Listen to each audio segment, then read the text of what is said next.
A wave of jubilation gripped India after Rishi Sunak becomes United Kingdom's Prime Minister. Relatives of people who disappeared during Sri Lanka's civil war take to the streets. No concrete action by government condemned.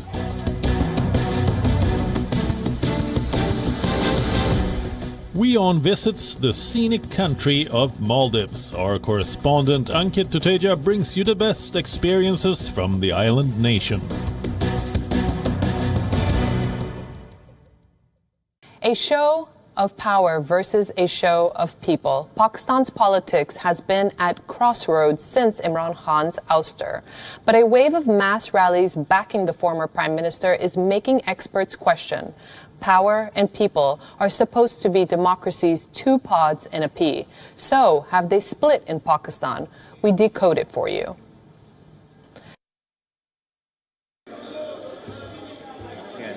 It was 10th of April. After exactly 3 years, 7 months and 3 weeks, Imran Khan was shown the doors. Against Mr. Imran Khan, the Prime Minister of Islamic Republic of Pakistan has been passed by a majority of the total membership of the National Assembly. It was tense in the Pakistani parliament. In a dramatic midnight, no confidence vote, the opposition united to oust Khan. Everyone hoped that this will put an end to the country's economic turmoil. But who knew that this was just a lull before the storm? It has been over 7 months now, and Pakistan's politics has been at crossroads ever since that day. Imran Khan left the official residence in Islamabad, but he continued to dominate Pakistani politics. The support he did not get from politicians, he sought from the people. And his supporters emerged like a Game of Thrones army, strong and in great numbers. He branded his marches a call for freedom. आपने अपनी future को की हिफाजत करनी है. आपने अपनी जमहूरियत, अपनी सॉवरेनिटी की हिफाजत करनी है, अपनी आज़ादी की हिफाजत करनी है. ये जो बाहर से इंपोर्ट करके, साजिश करके और ज़मीर खरीद के ये ड्रामा जो हो रहा है, आपने इसकी प्रोटेस्ट करना है.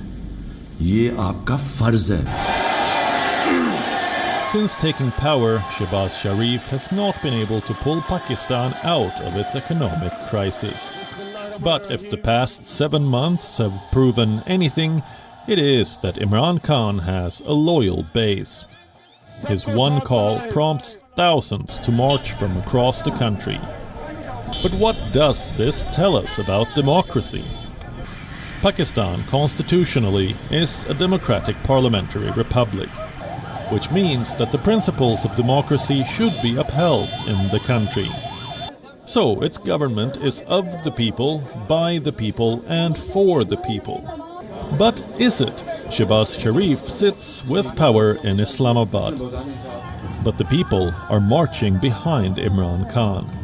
Neither the political establishment nor the army knows how best to contain Khan. The former Prime Minister is resonating among the Pakistani more now than when he was in power. Imran Khan has become an embodiment of patriotism and religious devotion. हकीकी आज़ादी की तहरीक उतनी बड़ी तहरीक अब शुरू है. इसका मकसद क्या है? इस मुल्क में जो फैसले हों वो मुल्क के अंदर फैसले हों. कोई बैरून मुल्क के पुतले हमारे मुल्क के फैसले ना करें. Rally venues change, but the scripts remain more or less the same. He talks about Azadi, the real identity of Pakistan, and the fear of foreigners taking over the country. These are eye-boggling for the common people, and unfortunately, political and religious polarization seems to be the hallmark of today's politics, especially in a country like Pakistan. South Asia Bureau, WION, The World is One.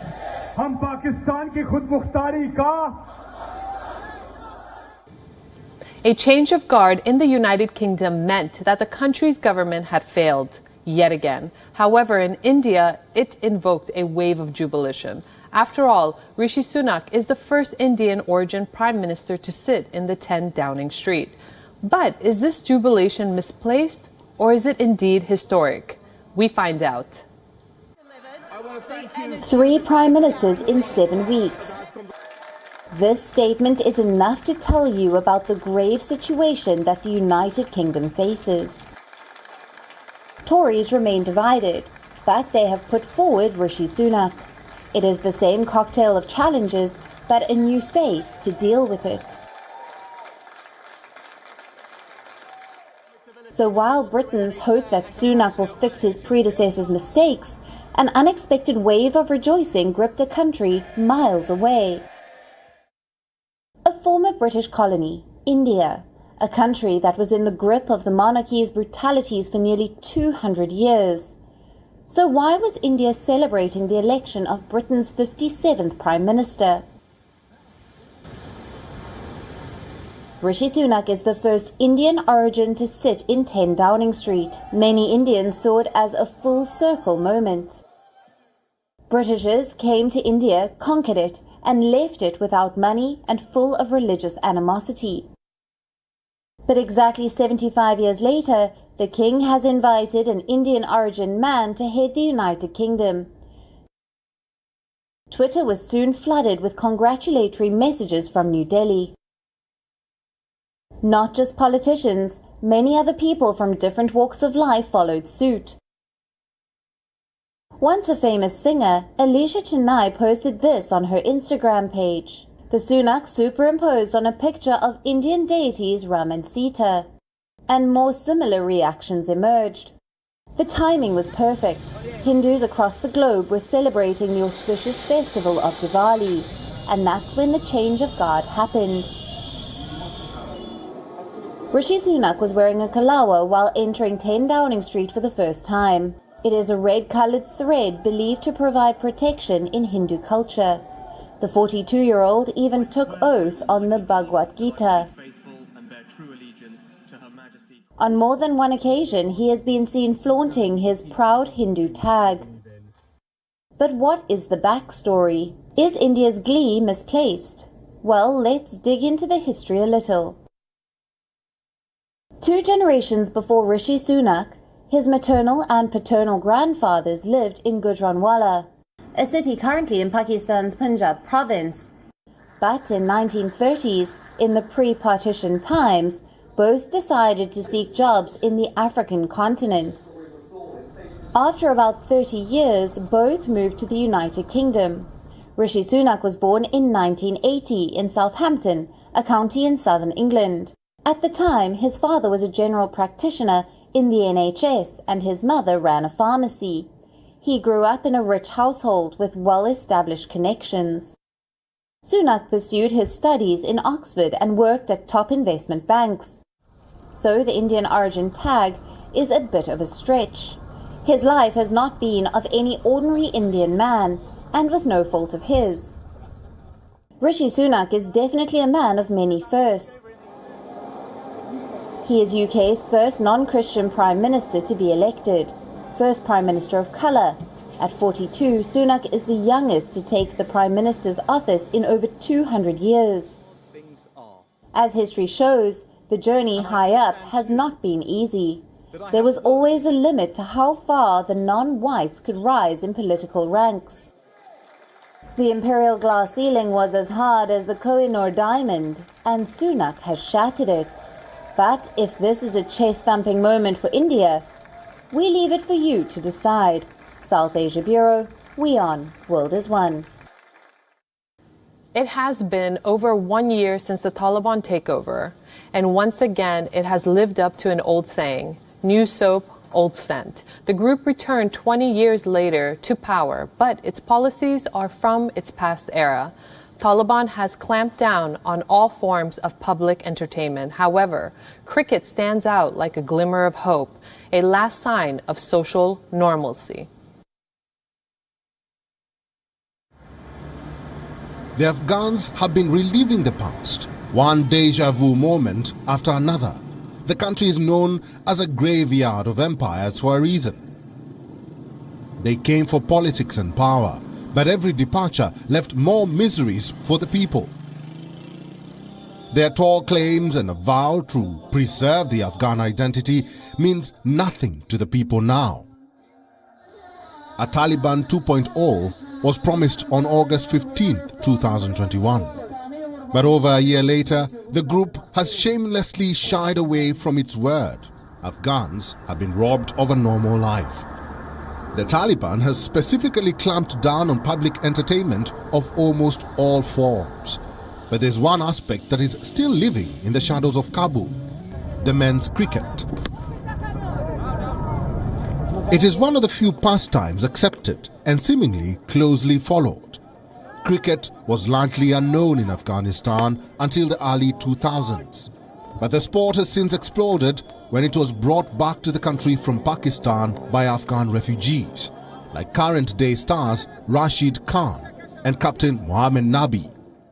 This is the Chaman-e-Huzuri Park in Kabul. The Friday ritual is simple: stack rocks for stumps, tape postcode tubes for bats, and soon men and boys of all ages gather around like swamps. It is inspired by the players in the national side competing at the T20 World Cup in Australia off the pitch. This place is very important to us. We started from this dusty ground. This dust has given many stars to Afghanistan. It was this place, this dust, where we used to play every morning and evening. All the players of the national team have at least played here at one time. The issues are in abundance. Money and access are the biggest ones. Sponsors have been pulling out. The cash-strapped cricket board has their hands tied amid the sanctions imposed on the Taliban. In some instances, the International Cricket Council has made payments on behalf of the ACB. Afghanistan remains a strict no-go zone for international teams. The team has been forced to make the UAE and India its home base. For cricket, there's not been too many challenges so far, given the upheaval over the past year. Cricket is still loved by everyone, young and old, and they are trying to support it in whatever way they can. Yes, financial challenges may be there, but I'm sure that the cricket board will find a solution for that. But despite all these complications, cricket has continued to exist, at least for the men. The hardline regime has shown no tolerance for the women's game. Many of Afghanistan's elite women cricketers have even fled the country. The uncertainty over the women's game also threatens the national men's team. Funding from picked bodies and participation in international competitions are tied to the growth of both men's and women's cricket. Afghanistan's economy is on life support. And like most things, it will take time for the dust to settle around cricket. The hopes are high among the youth and the standing pillars of the sport. Despite the year Afghanistan has had, there will be hordes of passionate cricket lovers getting behind their team, hoping for just this.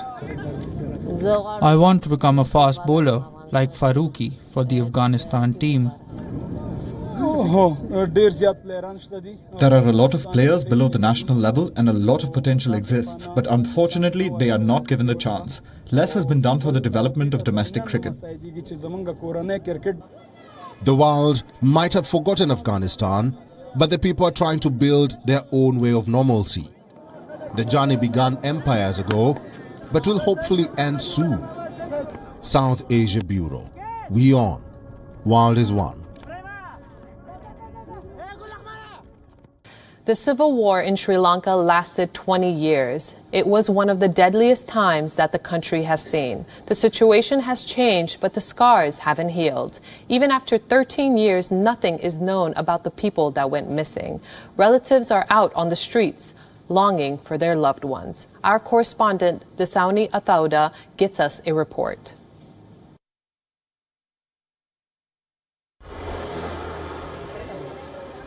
Arumuga Lakshmi is tormented thinking about the fate of her 2 children missing for years.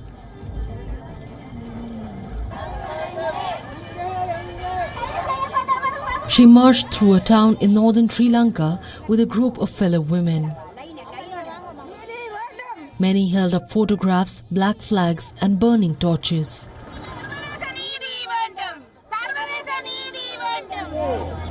All to make the government hear their plea. It has been 13 years since the brutal civil war between the Sri Lankan government and the LTTE ended. But for some families, the scars are fresh. Lakshmi's daughter went missing in 2004, and 3 years later, her son also met with the same fate. We have come thinking of our children. 2 of my children went missing.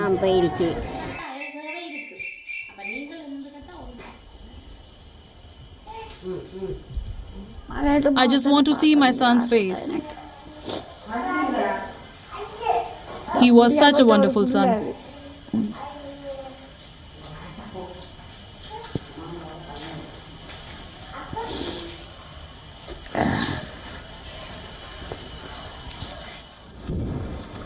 Thousands of people, mostly Tamils, went missing during the civil war. They were reduced to just a tag called enforced disappearances. Human rights groups estimate that the number is anywhere between 60,000 and 100,000. Very few have been accounted for. And the government pins the data grossly less than the NGOs. Officials say they've received just a little less than 15,000 reports of disappearances. The United Nations says steps taken by the government have fallen short of the promises. Valentina Daniel says her 66-year-old injured mother disappeared during the war's final phase. On May 17, 2009, a day before the government declared victory, Danielle headed her mother to authorities. She believed that she would be taken to hospital, but she never saw her again.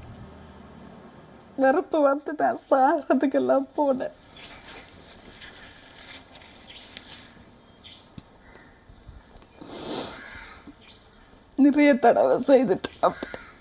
இப்போ இந்த sister தானே என்ன கூப்பிட்டு என்னட்ட கதை இப்போ கோயிலுக்கு இறக்கி முதல் வந்து தட்டி கதைச்சு போயிட்டு தூக்கப்பட போனேன். நிறுத்து குடிக்கணும். எனக்கு இந்த பிரிவு வந்து எனக்கு தாங்கவே முடியும்.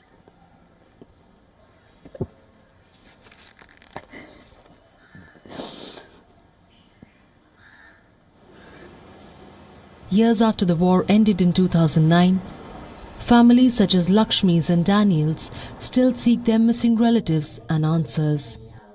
Pressure is growing for the government to act.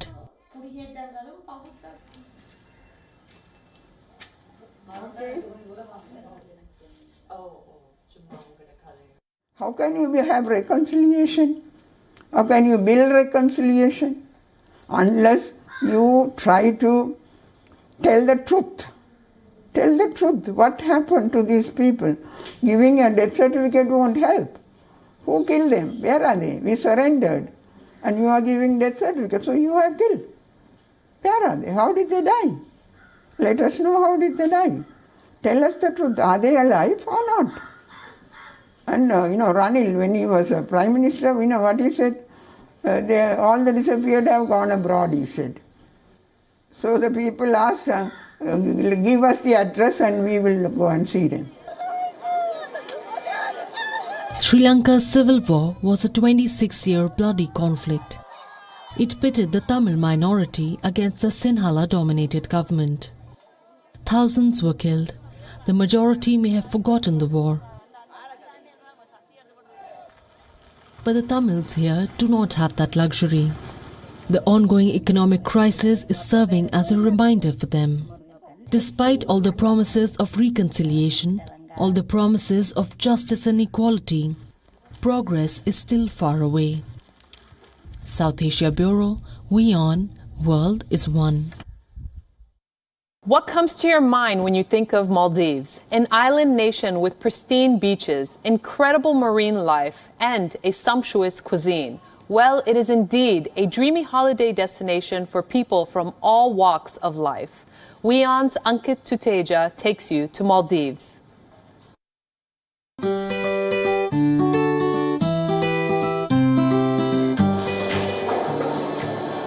The Maldives has a lot of surprises in store for you from the moment you land at the Villana International Airport.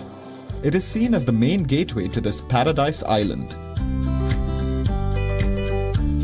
In other parts of the world, you would usually take a car or a train to reach your desired destination. But not here. Why would you settle when you can take a seaplane? It's a waterplane which lands and takes off on the water. So start your Maldivian adventure with a scenic flight.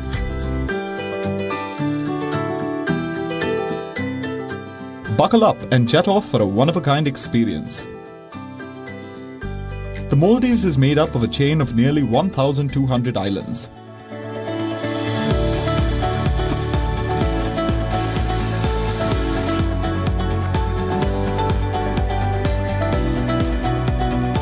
You are spoilt for choice when it comes to choosing where you want to stay.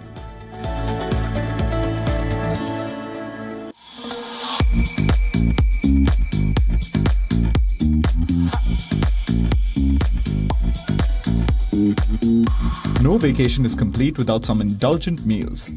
The island nation houses multiple restaurants with a focus on global cuisine.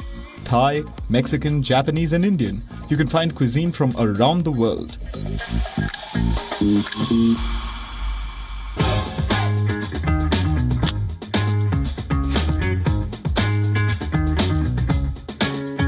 Let's take you on the experiences now. One excursion that we would recommend is the Sunset Cruise. When you're in the Maldives, you would not like to miss the Sunset Cruise.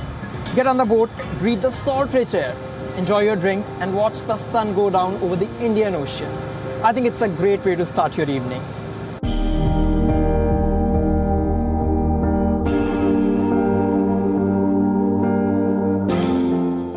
With the sun gradually slipping out of sight, the sky makes for an amazing backdrop.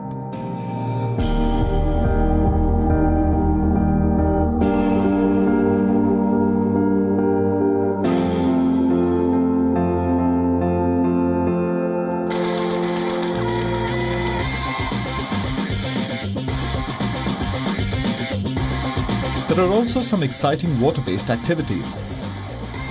Instead of walking, you can decide to use a bicycle to get to the water sports zone.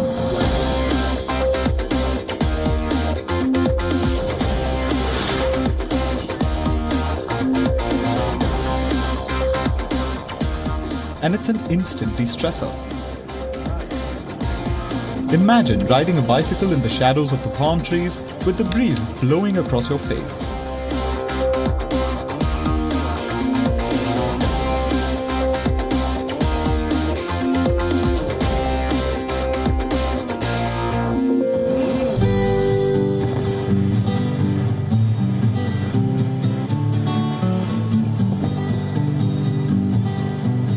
The Maldives is a popular year-round destination.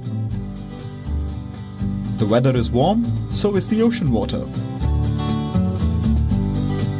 The ultimate way to discover the Maldives is to get on a cruise. They also call it live aboard, which simply means you live on the boat for a few days.